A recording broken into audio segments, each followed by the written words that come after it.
24/7। এই হচ্ছে AGT live 24। যারা যাদেরকে মানুষ দেখতে পারে না এবং যাদের ঘটনা তাদের কাজকর্মে বিতর্ক, সেই মানুষগুলো এখন চাইছেন, তারা মুক্তি চাইছেন এবং এই মানুষগুলো বলছেন আর সহ্য করা যায় না, আর এটাকে মেনে নেওয়া যায় না। যে এই যে নির্বাচন, এই নির্বাচনটা গুরুত্বপূর্ণ এই কারণে, দিল্লির ক্ষমতাটা বেশি, পার্লামেন্টে আইন করে সারা ভারতবর্ষে থেকে কার্যকরী করা যায়। আপনার ভোটের অধিকার, কথা বলার অধিকার, চলাফেরা করার অধিকার, কাজ করার অধিকার, স্বাধীনভাবে মতামত প্রকাশ করার অধিকার এবং স্বাধীনভাবে বসবাস করার অধিকার, এটা নির্ভর করে ভারতবর্ষে কেন্দ্রে কোন সরকারটা থাকবেন।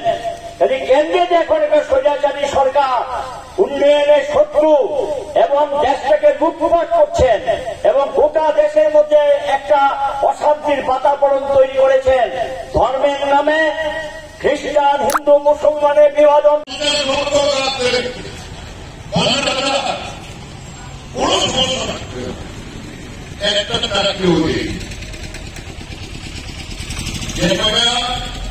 লিখিত পরীক্ষার মধ্যে কাজ হয়েছে এবং মন্ত্রী একজন একেবারে কলকাতা থেকে টাকা খেয়ে এইরকম চরিত্রটি।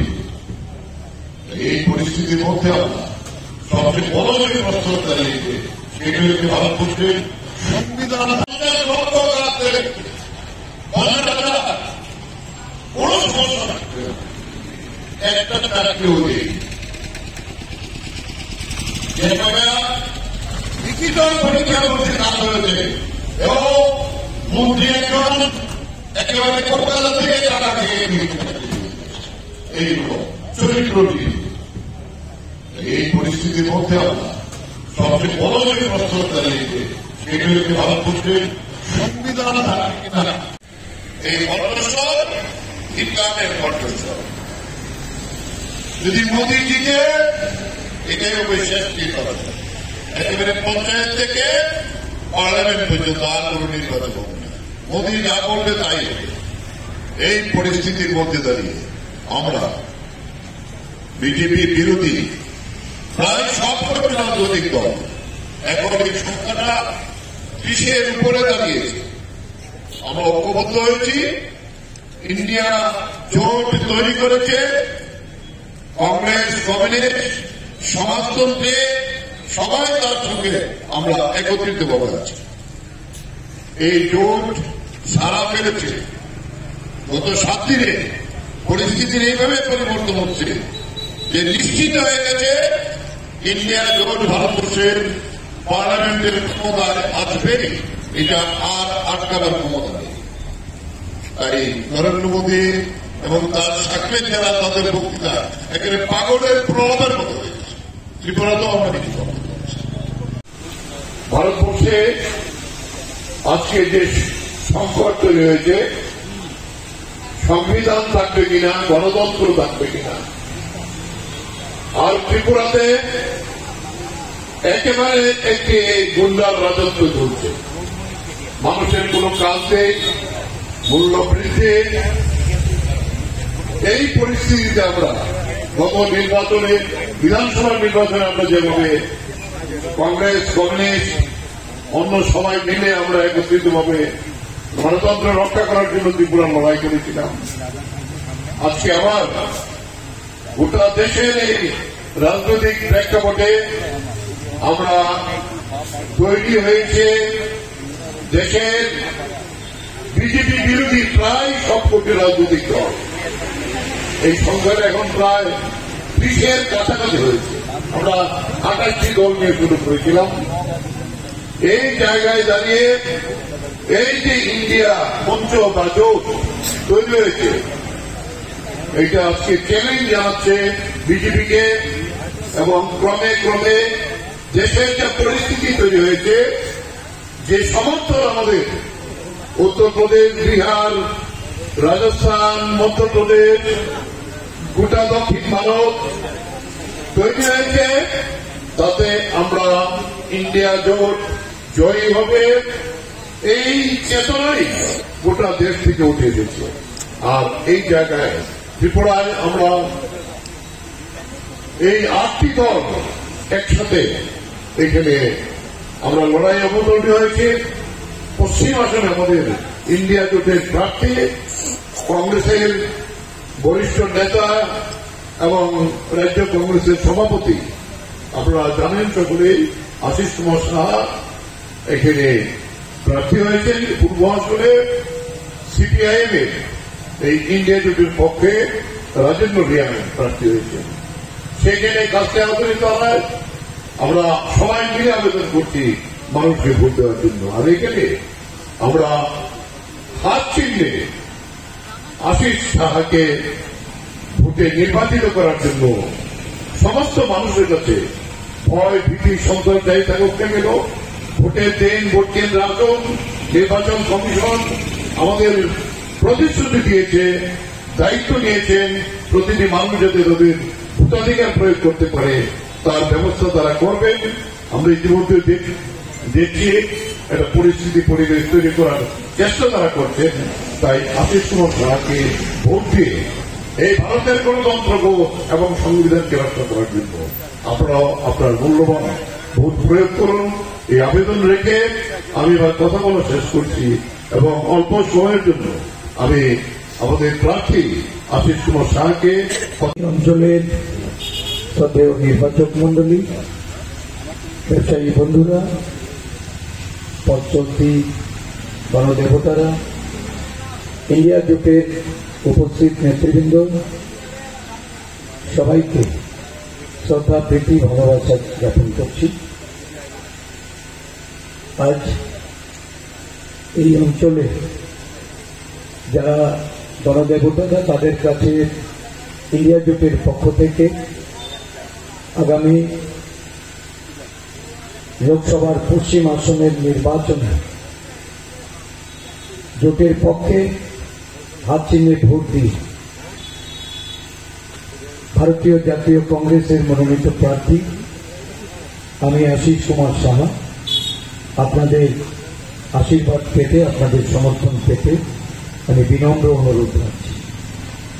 এখানে পবিত্রতম মহোদয় উনি বলেছেন কি পরিস্থিতিতে আজকে দেশ এবং আমাদের রাজ্য চলছে, দুঃশাসনের বিরুদ্ধে সুশাসনের যে লড়াই, এই লড়াইয়ে আজকে ইন্ডিয়া জোট 27-28টি দলের এই জোটবদ্ধ যে লড়াই, আমাদের রাজ্যেও আমরা 8টি বিরোধী দল একসঙ্গে হয়ে এই লড়াইয়ে অবতীর্ণ হয়েছি।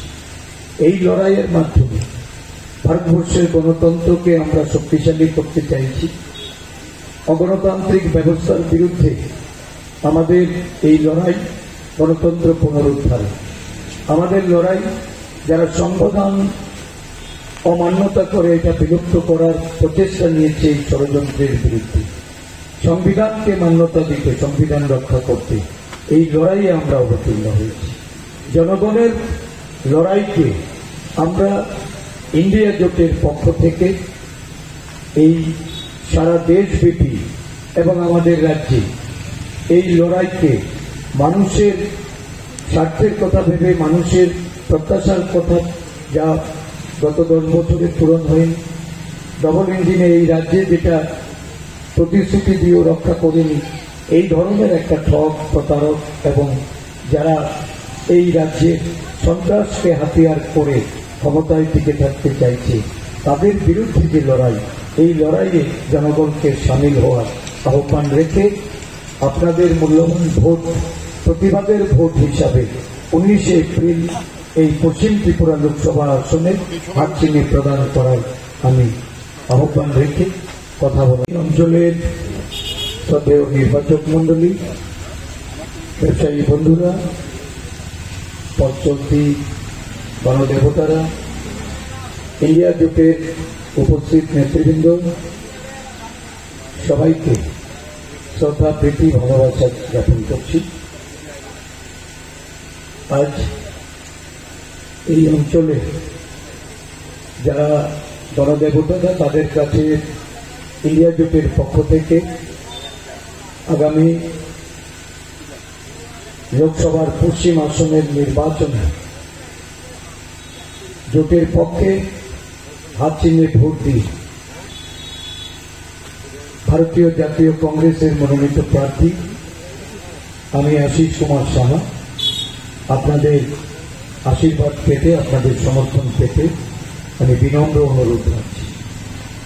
এখানে পবিত্রতম মহোদয় উনি বলেছেন কি পরিস্থিতিতে আজকে দেশ এবং আমাদের রাজ্য চলছে, দুঃশাসনের বিরুদ্ধে সুশাসনের যে লড়াই, এই লড়াইয়ে আজকে ইন্ডিয়া জোট 27-28টি দলের এই জোটবদ্ধ যে লড়াই, আমাদের রাজ্যেও আমরা 8টি বিরোধী দল একসঙ্গে হয়ে এই লড়াইয়ে অবতীর্ণ হয়েছি।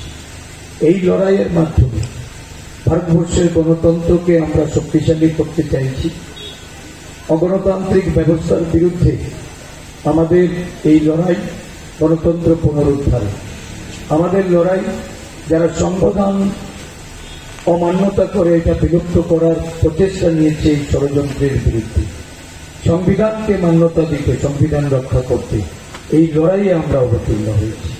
জনগণের লড়াইকে আমরা ইন্ডিয়া জোটের পক্ষ থেকে এই সারা দেশব্যাপী এবং আমাদের রাজ্যে এই লড়াইকে মানুষের স্বার্থের কথা ভেবে, মানুষের প্রত্যাশার কথা যা গত 10 বছরে পূরণ হয়নি, ডবল ইঞ্জিনে এই রাজ্যে যেটা প্রতিশ্রুতি দিয়েও রক্ষা করেনি, এই ধরনের একটা ঠক, প্রতারক এবং যারা এই রাজ্যে সন্ত্রাসকে হাতিয়ার করে ক্ষমতায় টিকে থাকতে চাইছে, তাদের বিরুদ্ধে যে লড়াই, এই লড়াইয়ে জনগণকে সামিল হওয়ার আহ্বান রেখে আপনাদের মূল্যবান ভোট প্রতিবাদের ভোট হিসাবে 19 এপ্রিল এই পশ্চিম ত্রিপুরা লোকসভা আসনে হাত চিহ্নে প্রদান করার আমি আহ্বান রেখে কথা